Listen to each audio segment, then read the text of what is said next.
Dear students, welcome to our Good Samaritan School online classes. And already we have learned different topics of hematology, and today we are going to learn about the topic that is named as LE cell.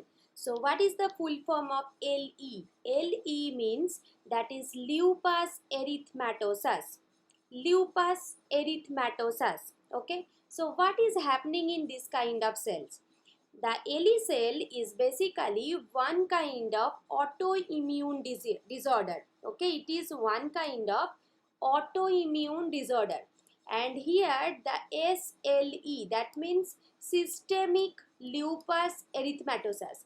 It is an antinuclear antibody that appear in the serum of the patient. So what is happening specially?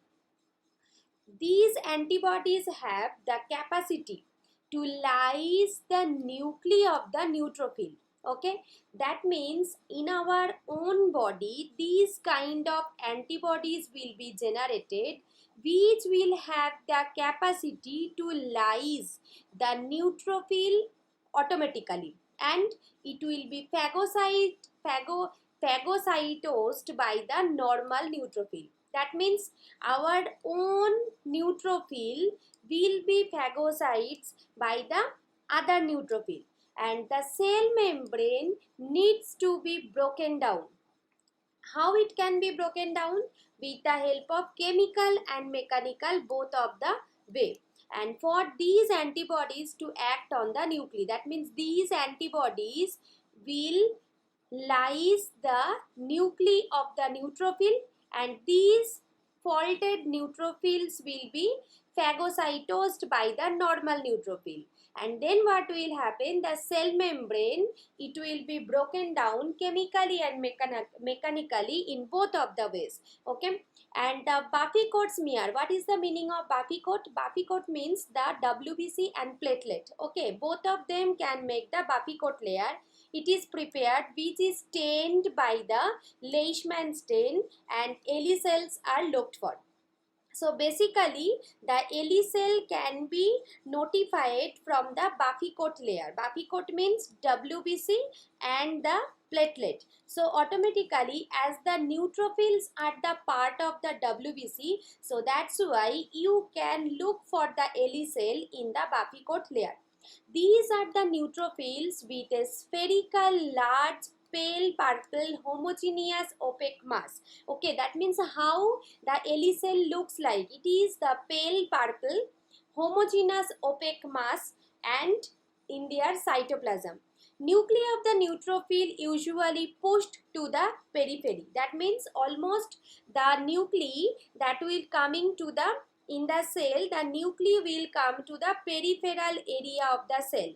Okay, really an eosinophil or monocyte may be the ingesting cell. So that's why these kind of cell can ingest not only the neutrophil but also the eosinophil and monocyte also. Now, what will be the sample type? Basically, the whole blood will be used as the sample. Now, what kind of materials will be required for doing the test? The first one will be the glass beads, centrifuge. So why the centrifuge is needed? Because you need the Buffy coat, and only with the help of the centrifugation process you can separate the Buffy coat layer. The rubber bunks you need. Okay, microscope you need, test tube you need, and the glass slides you need, Leishman stain just for doing the staining procedure, and Vortex mixture you need. So what will be the first procedure? First you have to take 5 ml of blood in a test tube, and then you have to add 5 rubber beads in the test tube as the stopper. Okay, 5 ml blood and 5 rubber beads in the test tube as the stopper.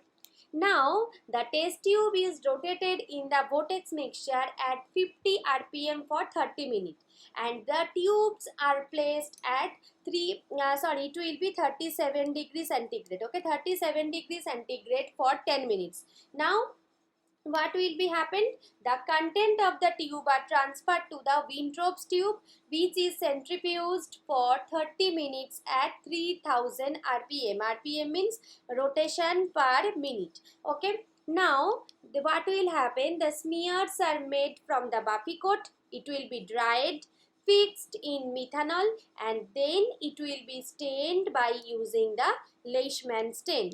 And then the examination of the film is done under high power microscope, and if needed we can use the oil immersion microscope also in the 100x. Okay, now what will be the interpretation? One should report the Ellie cell positive only if one can find several Ellie cells from the buffy coat layer when the smear will be prepared and the staining will be done by the Leishman stain. Then the Ellie cells, that means the pale purple colored cell which will be containing the cytoplasm, and the nuclei part of the neutrophil will be pushed towards the periphery area. Those kinds of cells will be considered as the Ellie cell. So Ellie cell positive case will be considered at that time when large amount of Ellie cells can be seen. Now both false positive and false negative result can occur if the person will not be able to identify the Ellie cells properly. So both, like the normal neutrophil also can be considered as the Ellie cell, then it will be false positive result, or if the person will not be able to identify the Ellie cell, then the report will be false negative also. Now it is specific and sensitive immunological methods are also available for the detection of the antibodies. Okay, so these tests have surpassed by the as the Ellie cell test.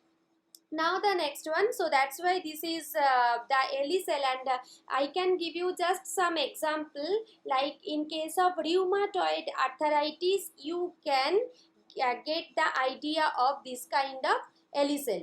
Okay, so this is up to today's class, and in the next class we will learn about the next topic of according to your CBSE book. Thank you very much.